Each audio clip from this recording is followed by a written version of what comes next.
Hey friends, it's Harmon. Hello. Hey, you've tuned into another episode of Comedy History 101 where we school you in comedy. This, my friends, is part 2 of our episode on the history of the American version of the British TV show Peep Show. Last week, I guess, was part 1. This is part 2.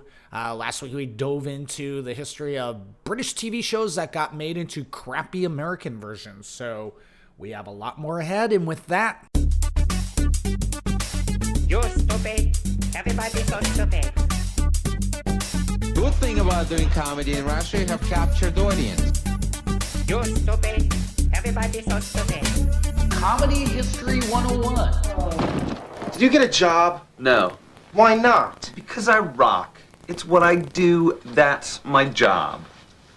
And what about the rent? What about it? I guess I'm not getting through to you. Maybe I'm gonna have to let my fist do the talking. You want to go? I am extending a very aggressive invitation to go. Then bring it. So, Scott, what did we just hear there? What was that piece of unfunniness that we just heard? Right, that piece of unfunniness that we heard there was from the American remake of the British hit comedy classic Peep Show. Actually, we'll call it a cult comedy classic, Peep Show. Well, it's probably a cult comedy classic here because over there it's just Peep Show. Yeah, yeah. It's actually one of the longest running comedy shows on British television. Right, but it wasn't a hit at the beginning. Towards the end, it was a hit. Oh yeah, I think it's maybe. I mean, it took. I think if you want to look, I think it won some BAFTAs along the way. Mm-hmm. So yeah, that's pretty. Yeah, but yeah. So once again, you have tuned into another episode of Comedy History 101, where we school you in comedy. I, of course, yes, Harmon Leon. With me, of course, yes, Scott Kalanico. Scott, how are you? I'm Scott. Harmon, I was trying to think of something to do like Peep Show-y, but it wasn't. What is Harmon going to think? Am I ready to talk? Oh, do I talk into this microphone? What if I don't talk? What if I stumble on my words? Why is this so hard? What if Sophie doesn't like when I podcast, which is we've already done 100% more voiceover than they did in the American version of that. Yeah, exactly. So this is part 2 of our continuing saga. Actually, this will just be, it's just a 2-parter on the history of how did American pilot for Peep Show get made. Scott, do you want to give them like a little recap of last episode if they didn't tune into it so they can go back on iTunes and subscribe and listen to the previous episode? Yeah, Harmon. Well, I'll do normally what a Harmon would do in this situation where I'd go, well, I haven't heard the episode, so I'm not quite sure what we talked about, but I'm sure it was really good, and so this would just be the continuation of that awesome discussion that we were having. And what Scott just did there, listeners, is called the tease. He generated so much excitement in his description that you would go back and listen to the first part of this episode. So anyway, the pilot for the American version of the Peep Show was filmed by Fox in 2005, and it starred Johnny Galick. So, Jeremy, I was just wondering how it's going with you and a job. Yeah, who later found huge success as the lead on The Big Bang Theory, which a show which I have just no interest in watching yet another episode. Yeah, that's going to be a whole nother podcast on that. Yeah, so in his co-star is a guy named Josh Myers. So, Marcia, I just stopped by to see if you have a fax machine. I need to send my resume out. 2 interesting facts about him. He got his start in Boom, Chicago. Do you know what that is? Yeah, that was we had one of those guys move to Austin. It's like a stand-up improv troupe, and they also had No, but it's the improv troupe of Amsterdam. Yeah, so a bunch of people hold your ears if you're in Boom, Chicago. Kind of a mediocre improv group from America that moved to Amsterdam, but completely took over the scene. Like it's like right in that main square in Amsterdam, and it's like the big comedy theater if you're in town and you want to see American style, improv. And they just got the complete foothold into, the Amsterdam improv comedy scene. Yeah, so they're running. And it's been going for about like 25 years. Yeah, they're still more. there. I knew a guy who'd done stand up there, or improv, or whatever they want to call it. Yeah, but also, so Josh Myers was a veteran of that comedy troupe, but also he's Seth Meyers' younger brother. Yeah, interesting. Yeah, so you have the guy from The Big Bang Theory and Seth Meyers' younger brother as Mark and Jeremy, the Mitchell and Webb roles. Yeah. Interesting side note here on the point. Not that guy, not Johnny Galecki, but the guy who plays Sheldon went to my high school. He almost went to my high school in Texas. Oh, which guy is that? Sheldon, the guy who plays Sheldon, like the big star guy. I don't know. Yeah, I think we need to do a history of us learning more about The Big Bang Theory, which you can find on iTunes and you can't find on our website, Words Over Chair, because we haven't done an episode on that yet. So before we die, anyways, the pilot was directed by a guy named Andy Ackerman, whose previous credits was episodes of 3.5 Men, and there was 2 writers, and they're both from That 70s Show. So that's the talent behind the pilot of American Peep Show. Mm-hmm. So let's basically dissect why the American pilot of Peep Show, why they took something I would consider my favorite comedy thing to watch ever. Where's the turkey, Jeremy? What? The turkey. Where's the turkey? I thought you were getting the turkey. You what? No turkey? You fucking idiot, Jeremy! You total fucking idiot! That was your job, you fucking moron! You cretin! You're a fuckhead! That's what you are! A fucking shithead! It was a joke, Mark. I was joking. It was a Christmas joke. Oh, I see. And turned it into my least favorite comedy thing to watch ever. Yeah, it was something like, it was like a train wreck. You had to watch it. And for those of you keeping track at home there, you can find this on YouTube if you do a Google for or you can find it on our site, wordsoverchair.com, or Comedy History. Comedy History. Yeah, where we'll post it. Yep, you can find it there. And so apparently what this is a pilot that never made it to air, so it's kind of shot kind of cheaply. And then it's just shitty quality, because I think it's probably a 10th generation dub of something that escaped from the studio. Yeah, and I think it just really resurfaced maybe within the last year or 2 years. Maybe I think it was like 2016. Maybe it resurfaced. But anyways, first of all, should we just go down the bullet point list of how they failed such a beloved British comedy show. And again, you would just have to attribute this to the executives at Fox that were making the decisions. First of all, absolutely no chemistry between the lead characters. No, none at all. Marcia, why don't you keep the money? You deserve it. You're great. She really is. But I said it first. You guys are so nice. And like I said, it was like what they did was Mitchell and Webb, not only real life, college friends, but also, they were a comedy troupe that also had a comedy TV show, the Mitchell and Webb look.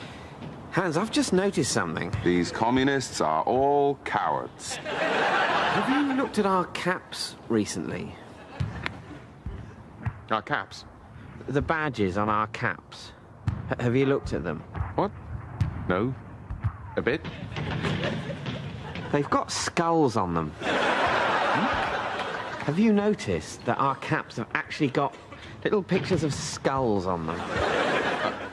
I don't, Hans, are we the baddies?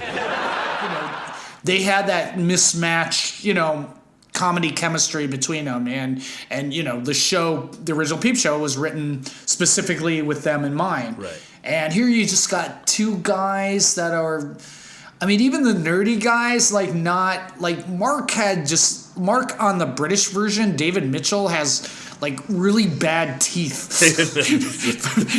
You know, he has like his teeth are awful, and he's overweight, and you know, it's just like they got a nerdy guy who's like, and same with like the nerds on the Big Bang Theory. You know, they're the nerds, but you know, they're like, you know, they're not like homely like Mark from Peep Show. No, they're hipster. Oh my God, you better hope he's not listening in.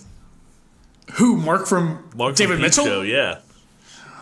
Yeah, footnote, because part of the thing is we it's not called name dropping, it's called we're people in the know. Yeah. I did see him at the Edinburgh Festival one year, wandering around the Pleasance courtyard with a fringe guide in his hand, looking to see what show he was going to go to next. Ah, interesting. Well, that's nice. He's a man of people. So he's pretty, but I think he's just pretty much very similar to his character that he plays on the British version. So, you know, again, so they had characters, you know, no chemistry. The characters were like way too good looking for, you know, who they're portraying, because like on the original Peep Show, you know, everyone was just kind of plain looking, you know, which makes for more interesting characters. Yeah, definitely. Except for what's his girlfriend in the couple, the American/Canadian one. Oh yeah, in the original Peep Show. Mm-hmm. Yeah. Oh yeah, she was Canadian. Yeah. Forgot her name offhand. Maybe one of our listeners Let can us know. They'll tweet it at us. Yeah, and she also went on to be on episode of Flight of the Conchords. Yeah, she kind of pops up everywhere. Yep. Yeah. Look around the room, I can tell that you are the most beautiful girl in the room. In the whole wide room. Yeah, so, which my friend Arj was on and said he met her and said she was just kind of just very polite, and that was about it. Yeah, she's Canadian. Yeah. But I think the single most ingredient that they took away, and you just completely wonder why they eliminated this, and it only probably has to do with just some idiot who was the executive at Fox. And sorry, if you're an idiot at Fox and you're tuning in, and I happen to pitch you a TV show in the future, I'm just kidding. They completely took away the POV camera. Yeah, and that was, it's in there kind of a couple times, but yeah, I mean, it's not in there, so it's just like, dude, you're kind of losing the point. I mean, the way it was shot was like, you know, a third character, you know, that was always there in the show, you know? And it was just so funny because, first of all, they sometimes do and sometimes don't. They weren't really consistent with the inner monologue going on in the character's head. Right. No, they weren't. Yeah, exactly. But when it was like a POV cam, it was like you were just completely clear of who was talking. Oh, yeah. I mean, it made sense in the show. Hey, Mark, listen. They've offered me a job at the startup. Oh, wow. Great. Oh, God. Dobby bound more tightly with the clique. More endless evenings out. I'm so bored doing IT for the council, Mark. With any luck, it'll be one of the 5% of internet startups that don't fold within the first 18 months. Right? God, I love those made-up stats. Yeah, and I always thought it was funny when the characters, like, two characters, like, kiss, you know? And you have those, like, funny camera angles, and the funny camera angles would always, you know, sort of make you laugh. Yeah, I mean, that was good for a laugh. Yeah, so, you know, and again, with the inner monologue, and this goes to, like, the next point is, like, you have no connection to these characters. Like in the British version, even though they didn't get along, you know, they really liked each other. And I would almost go as like kind of like a Freud, like ego, the id and the ego, like two sides of the same person in a sort of way. If I had to, you know, write like a college paper on the British version of Peep Show. Here it just seems like they just don't like each other. Yeah, no, it was just like, why are you two guys hanging out? Yeah, it doesn't make any sense. Oh, hey, I was watching that. What happened to the real world I TiVo'd? I must have accidentally deleted it. You can't accidentally delete anything. It asks you like 5 times, are you sure you want to delete? Are you sure you want to delete? Are you sure, you lying son of a bitch, that you want to delete? Yeah, and it was just kind of, there was just kind of like boring, desperate, sad characters. Yeah.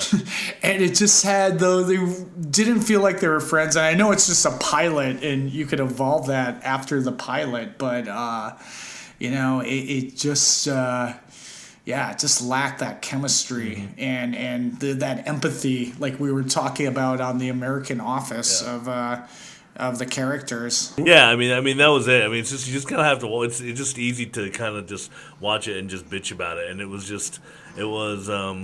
they kind of aped. They did ape the plot of the first episode. They kind of did the, and it's just I don't know, man. It's just like if you're gonna, you might as well just take the whole thing, you know, and then it doesn't work. Oh, so that was pretty much like the very first episode of Peep Show? There's a couple bits in there. I mean, like with them starting out watching TV, and when the Sophie sits on his hand, that's from the British Peep Show one, yeah. And then the whole thing about the multi-pyramid scheme, that's from the first one. Oh, really? Yeah. Okay, that vaguely sounds... What about the Nazi Post-it note? Giving her a love heart. Yes, that's good. No, it's not good. It's terrible. Think crazy horse. Think in your face. What would Jeremy do? Yeah, that's it. Love's for Nazis. Yeah, crazy love.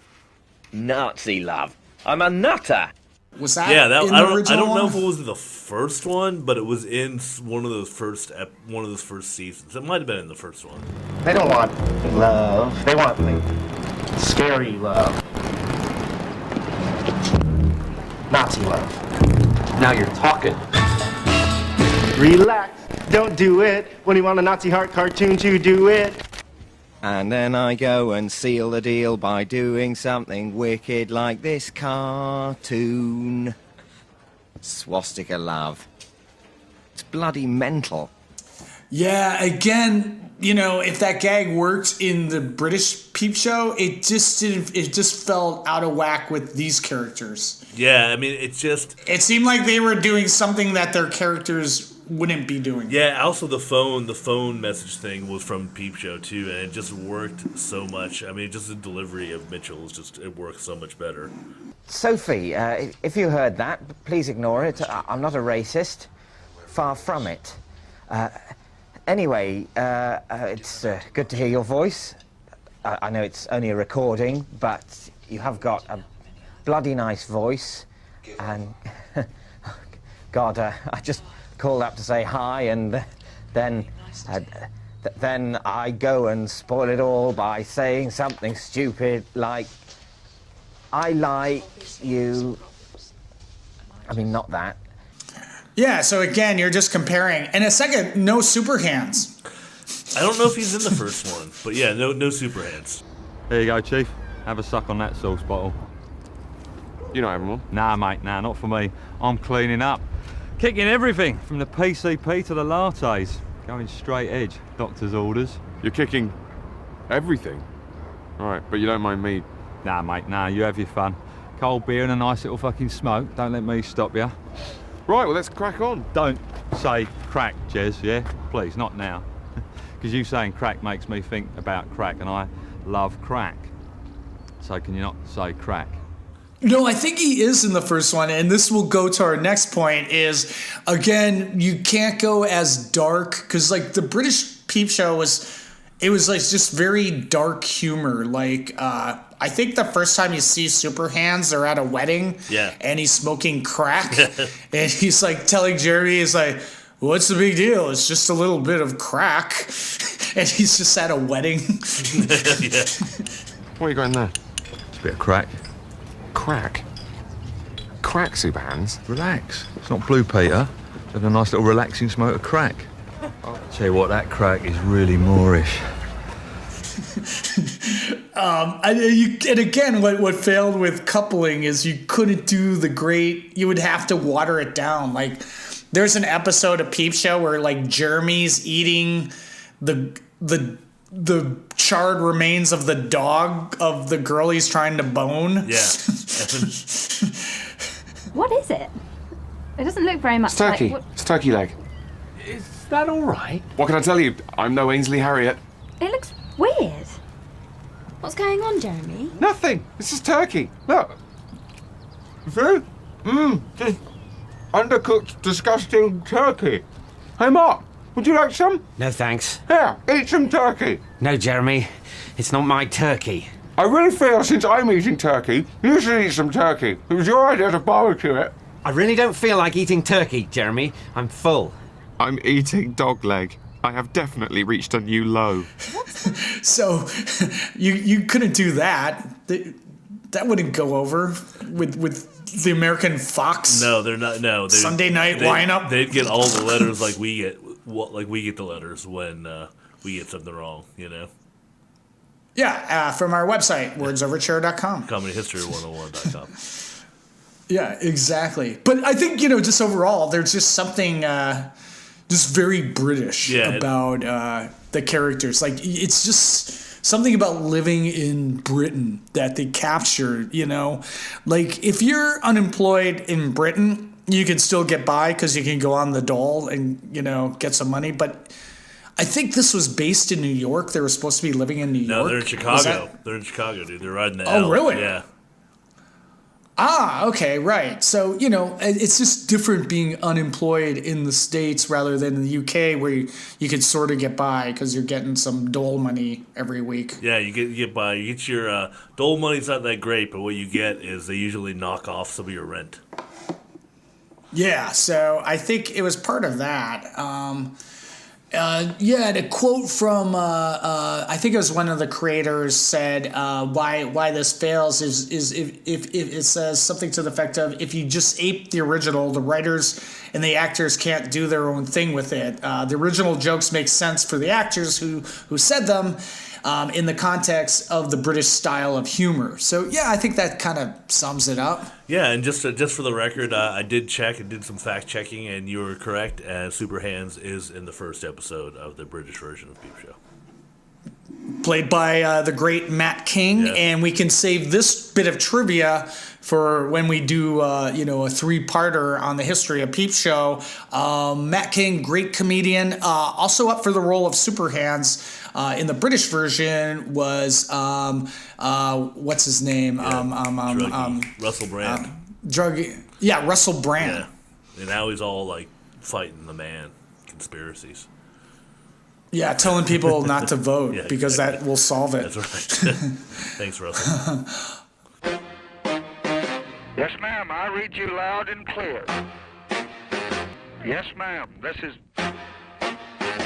is the president. Hey friends, from the creators of Comedy History 101, check out our other podcast, This is the President, where we not only dissect the politics of the day, but also historic presidential phone calls. You can find us on our site, wordsoverchair.com, or subscribe on iTunes, or wherever you find your favorite podcasts. Yes, ma'am. I read you loud and clear. So, with the flop of the 2005 Fox pilot of Peep Show, you thought that would be the end of the story, but in 2007, Spike TV tried to make an American version of Peep Show, but it didn't even make it past the pilot stage. And then in 2016, Starz, the network Starz,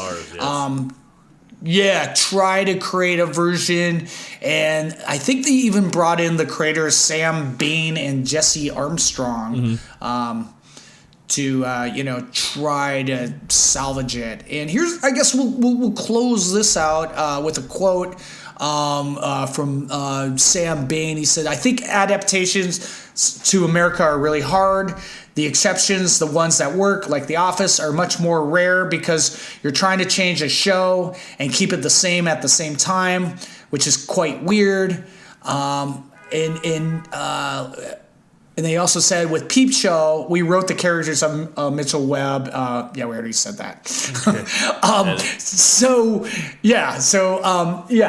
basically, I don't think the Star pilot or even conception even made it anywhere. And Sam Bain is quoted as saying they vowed never to try to get it adapted ever again. Yeah, try something new, guys. That's all I'm going to say. That's the lesson I think we've learned here. Well, I think it's just, again, it's like you don't try to, mimic the original version. Like, I don't know, like, maybe have somebody like Key and Peele play. Like, this was just suggested in an article I read. Oh, yeah, I saw that, yeah. Just using it as an example is, just someone that doesn't look like the original characters. Or here they're trying to exactly make the characters look exactly like the British version of the characters, and it's just basically they're just trying to mirror the original version, where you could just take it in a whole different direction, and with the characters, create a different dynamic that's more fitting with a different approach. Yeah, I mean, it's interesting you brought those up, because I had one of my cousins or something mentioned Key and Peele, and I watched a couple of those skits because I hadn't watched it for a while, and those guys are pretty damn good. They're very diverse. Oh yeah, yeah. Very, it was a good Comedy Central sketch show. Get Out is a really great movie. Really enjoyed that. Peele, I believe, was on one of the White House Correspondents' dinners behind doing Obama's inner monologue in front of Obama. That was hilarious. So you just had to take it in a different direction. So any other takeaways from the American version of our favorite show, Peep Show, brought to America and completely, danced upon the grave of it? Well, I mean, it just kind of sucked, especially while it was still on. It was only in year 2. But the new interesting thing is that, like you, for some reason, I am now totally fascinated with Amanda's by the Sea. There's tons of episodes on YouTube. We're gonna have to do a podcast. I think listeners, I think that's our next episode. Amanda by the Sea, because you just made me watch that clip and I was like fascinated. I know, I don't know why. But again, I think having B. Arthur instead of, like, say, Harvey Korman as, like a kind of someone, mimicking John Cleese, which you can't. Yeah. At least they tried to cast it different, which is, a little more, satisfying. Not satisfying, but, at least they're trying to take it in a different direction. Mm-hmm. Exactly, yeah. And it actually looks like it lasted a whole season. So, Yeah, so any other takeaways from kind of British TV shows coming to America and completely being ruined? Yeah, no, I mean, America, you just got to lighten up a little bit. Go a little blue. Sometimes it'll make you laugh. Yeah, but I'm just saying, just go watch the fucking original British versions, which are great. It's okay. It's just like they're there. It's not like you can't understand their accents or anything. But yeah, just go back and watch all the original Peep shows. I mean, it's just a very universal TV show, because it's like we can all... When I watched Peep Show, the first time I watched it, I think it was on BBC America, and it was on at like 2 a.m. Yeah. Like the first time I watched it, I went, what is it? Oh man, this is just a lame kind of mismatched roommate show. Right. And then the second time I watched it, I was just like, oh my God, I'm hooked. Yeah. Because it's universal. Because I thought, no matter what, like Jeremy or Mark says, it's like, oh my God, they're doing my thoughts. Yeah, I know. That was exactly. And then Mark's got his little obsessions with World War II history, so that's kind of interesting and everything. They do a good job of creating full characters. Yeah, and a thing I think David Mitchell said in an interview is each of the characters doesn't really have any redeeming qualities and never learns a lesson from their mishaps. Yeah, exactly. Well, which also makes it. Well, the show stopped, like the last episode is the same as the first one. Them sitting on the couch watching TV. Yeah, and you just know from the last episode of Peep Show that they're going to be together forever. Just watch the original Peep Show. Yeah. It's one of the best shows on TV in TV history, and one of my favorites. And mine too. I would say that without hesitation. Almost as good as Amanda's by the Sea.